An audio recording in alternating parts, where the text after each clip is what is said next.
Laurent,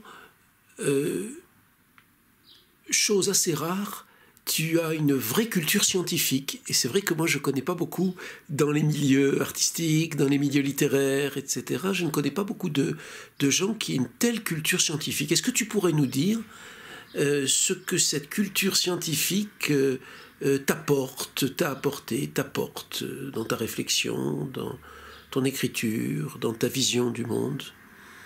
Alors, je suis surpris par ta réflexion et ça m'intéresse parce que ça me fait envisager les choses sous un angle qui n'est pas le mien habituellement. Parce que je dirais d'abord, à première vue, que j'ai en réalité très peu de culture scientifique et même pas assez. Parce que je pourrais en avoir bien davantage. Mais ce que je comprends, c'est que par rapport à ce qu'on a l'habitude de voir dans les milieux littéraires français, il y a effectivement peu de gens. Il y a des gens qui cultivent tellement la pose littéraire, dont moi j'ai personnellement horreur de faire de la littérature. Ça, c'est vraiment ce que j'ai combattu toute ma vie, pour la raison que je disais à l'autre moment, que c'est la recherche sur le réel qui m'intéresse. Et donc pas tout ce dont on l'enrobe pour masquer en fait le côté cru des choses. Bon. Mais ça, c'est la caricature de la littérature. Oui, non, et tout le reste est littérature. Voilà, non, c'est... Voilà, ça c'est la mauvaise littérature. Mais ce qui est vrai, c'est que je viens d'une famille de scientifiques, et comme je fais pour mon livre en ce moment une recherche sur les personnages de ma famille, j'ai découvert, par exemple, j'avais fait attention que mes deux arrière-grands-pères, par exemple, étaient des grands profs de maths.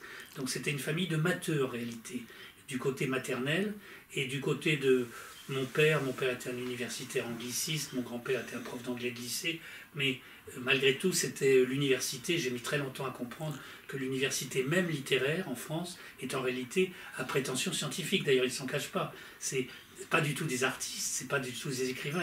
Et on trouve rarement en France, ce qu'on trouve plus facilement aux États-Unis, des écrivains ou des artistes qui, malgré tout, ont une responsabilité universitaire. De même, dans les universités américaines, on trouve très souvent des galeries d'art. C'est impensable en France. Donc il n'y a pas cette espèce de proximité possible, de porosité entre la création et la recherche universitaire, dans ce qu'elle a d'érudite, etc. Et un universitaire français, sociologue, ou ceci ou cela, ou historien de la littérature, ou même philosophe, a toujours la prétention de faire une étude scientifique. Ils insistent beaucoup là-dessus. Alors il y a ça d'une part, et donc ma famille, une forte influence scientifique. Mon frère aîné est biologiste, c'est un frère médecin cardiologue.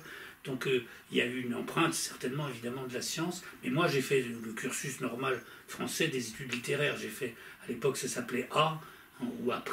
Ensuite, j'ai fait la Cagne et l'Hippocagne, c'est-à-dire la solide culture générale à l'ancienne, des classes de Cagne préparant au concours des grandes écoles.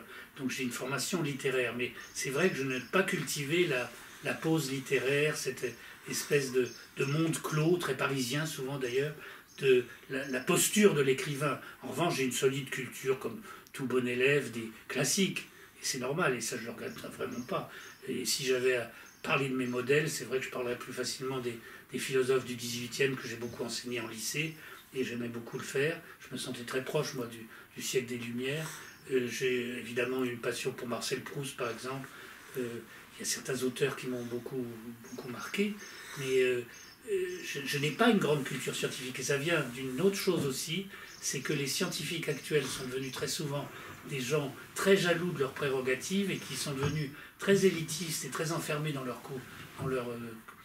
tour d'ivoire et qui n'ont plus le souci de la bonne vulgarisation. J'ai toujours regretté que mon frère, par exemple biologiste, un des domaines passionnants par excellence de notre époque, la biologie, ne m'ait jamais rien appris, ni sur ses recherches, ni sur ce qu'il savait, parce qu'il avait un refus de discussion avec un non-spécialiste. Comme si on ne pouvait accéder à certains rudiments de sa science qu'à condition d'avoir un certain niveau de mathématiques. Or, c'est une erreur. Les très grands chercheurs, les très grands créateurs de la science, j'aime bien dire que ce sont des créateurs, les grands créateurs des théories scientifiques, des grandes découvertes, sont des très bons vulgarisateurs aussi. J'ai lu à l'époque le livre de François Jacob sur l'histoire de la biologie. C'est absolument passionnant et c'est un livre très clair qui raconte les étapes de l'évolution des sciences naturelles jusqu'à l'époque moderne.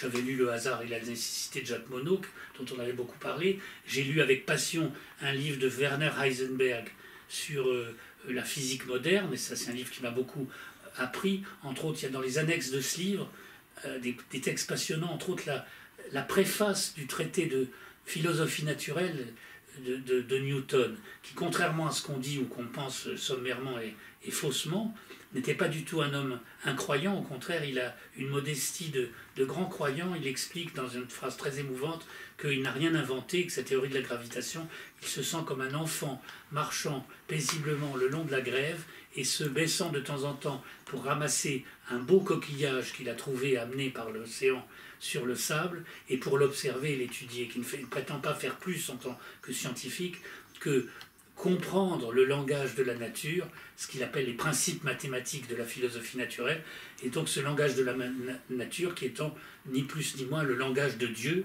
dans son esprit, parce qu'il y avait à cette époque-là du XVIIe, XVIIIe siècle, aucune coupure entre la croyance ou l'esprit religieux et la science. C'est ensuite qu'est intervenu ce terrible scientisme, ce positivisme, etc., du XIXe siècle, qui est devenu carrément un fanatisme anti-religieux, ou un fanatisme de la raison, un intégrisme de la raison au XXe siècle.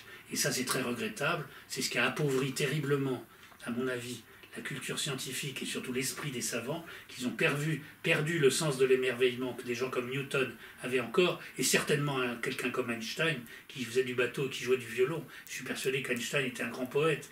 Et donc, la plupart des scientifiques se sont réduits à des espèces, là encore, on revient à la même chose, d'ingénieurs, de techniciens, c'est-à-dire avec une culture moyenne et non pas une culture étendue, une culture cloisonnée, une culture spécialisée et non pas une culture décloisonnée, ouverte à tout. Donc ils ont perdu la vraie curiosité, sans préjugés, à l'égard des choses et à l'égard du réel, et dans cette mesure, ils ne sont pas du tout intéressants.